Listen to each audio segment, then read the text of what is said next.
کہ جب تمہارے اندر شہوت پیدا ہوتی ہے یہی وقت ہوتا ہے شادی کا، یہ ضرورت شادی سے پوری ہوتی ہے، اس کے علاوہ کوئی اور متبادل راستہ نہیں ہے، نہ مانوی اور نہ مادی۔ بعض لوگ مانوی راستے بتاتے ہیں اور عبادتیں کرو، روزے رکھو، پرہیز کرو، فاقے کرو، ذکر کرو، ورد کرو۔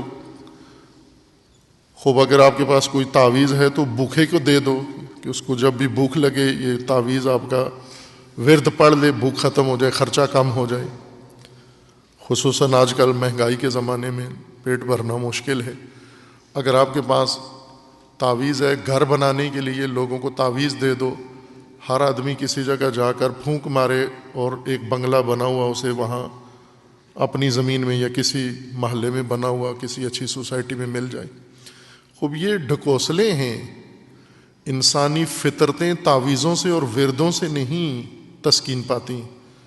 ان کے لیے جو اللہ نے قانون بنایا ہے، پیاس پانی سے بجھے گی، تعویذ سے نہیں بجھتی، بھوک کھانے سے مٹے گی، اس کے علاوہ کوئی متبادل بھوک مٹانے کا کوئی ذریعہ نہیں ہے کھانے کے علاوہ۔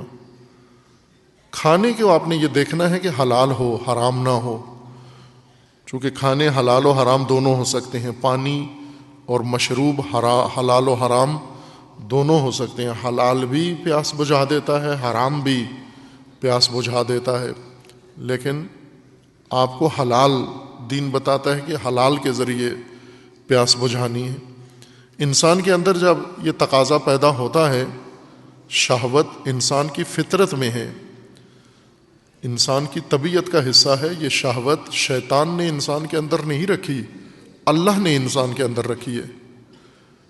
یہ ہم اس کو عملاً ارتکاب بھی کرتے ہیں اور زبانی طور پر شرمسار بھی ہوتے ہیں، اس کے متعلق رہنمائی دیتے ہوئے، اس موضوع کے متعلق بات کرتے ہوئے، اور وہی منافقانہ شرم ہے کہ شہوت ران ترین افراد اس بارے میں رہنمائی کے لیے تیار نہیں ہے، اس کو کہیں گے یہ بے شرمی ہے۔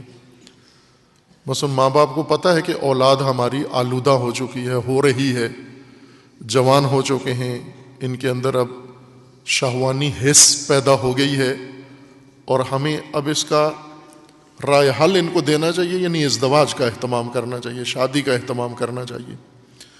اور دین نے ایسا ہی کیا ہے کہ بلوغ کے بعد فوراً فریضہ والدین کا بھی اور انسانوں کا بھی رکھا ہے کہ اگر آپ محسوس کر رہے ہو کہ آپ کے اندر یہ احساس شہوت کا پیدا ہو گیا ہے تو شادی کا اہتمام کرو۔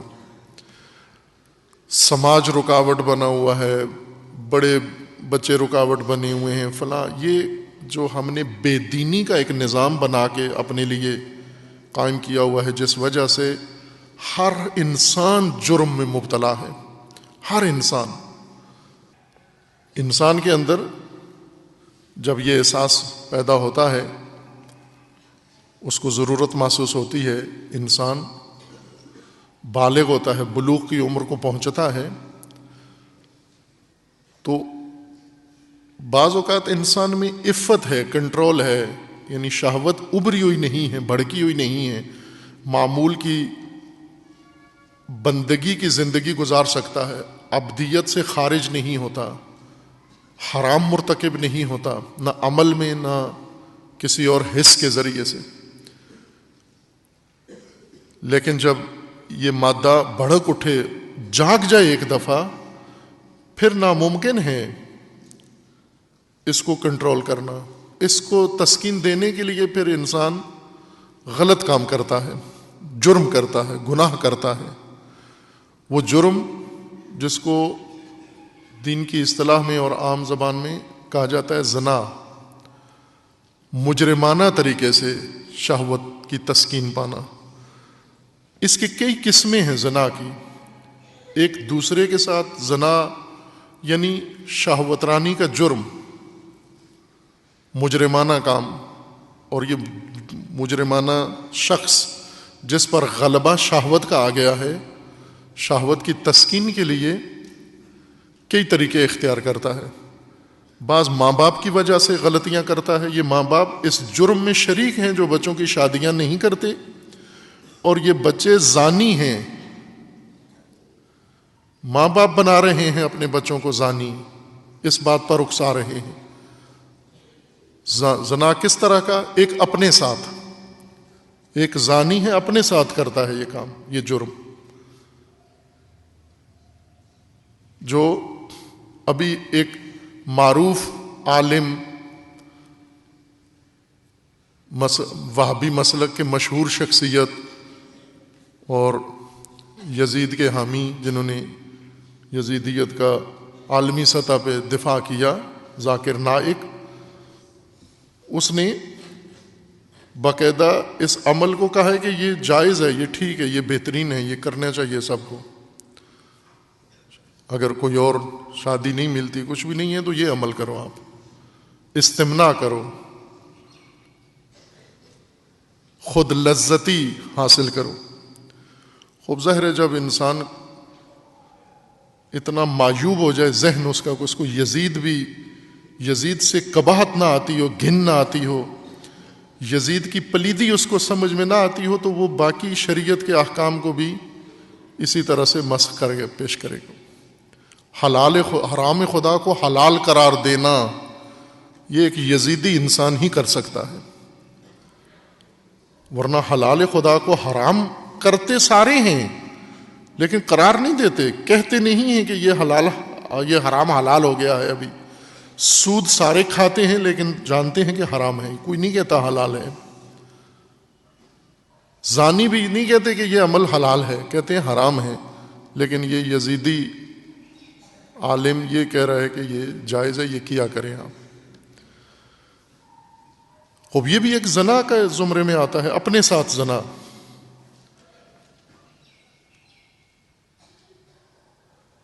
کون کرا رہا ہے؟ ماں باپ.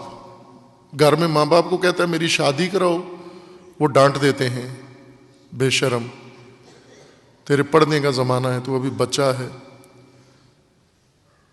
وہ اس طرح کی بےہودہ باتیں کر کے اب کیا کرے وہ؟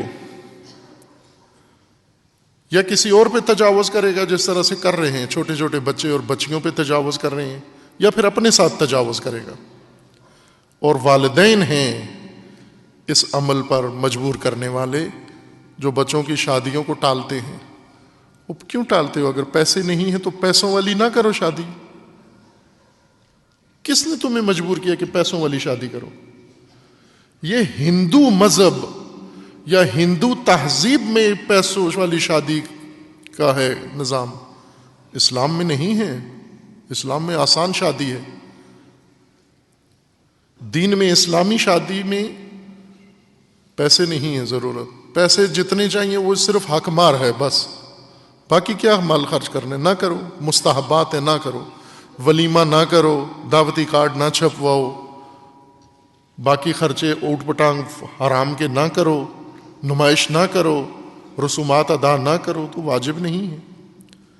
شادی کا ایک واجب خرچہ ہے، حق مار ہے، وہ آپ مؤجل بھی رکھ سکتے ہیں.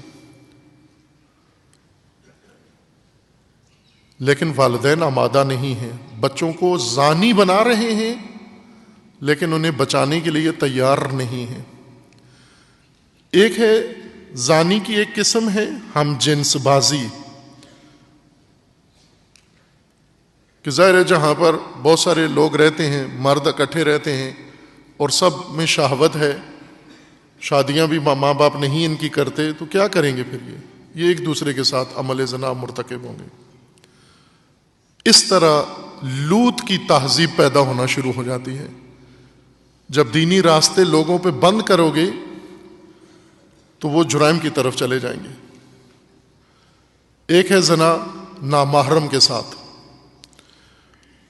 اور روایات میں ہے کہ حشر میں، قیامت میں زانیوں کو جہنم میں علیحدہ رکھا جائے گا. سخت ترین جہنم زانیوں کے لیے مختص ہے، اور اس میں کچھ ایسے لوگ بھی ہوں گے زنا کی سزا جہنم میں بھوگ دیں گے جنہوں نے کیا نہیں ہے، انہیں یاد بھی نہیں آ رہا کہ ہم نے تو یہ عمل نہیں کیا، نہ اپنے ساتھ کیا ہے، نہ ہم جنس کے ساتھ کیا ہے، اور نہ ہی نامحرم کے ساتھ کیا ہے، پھر ہمارا نام کیوں ہے زانیوں میں لکھا ہوا؟ انہیں بتایا جائے گا کہ تم نے نگاہوں سے زنا کیا ہے، تم آنکھوں کے زانی ہو، نظروں کے زانی ہو۔ تمہارا اپنے موبائل میں دیکھو کیا کیا تھا تمہارے پاس،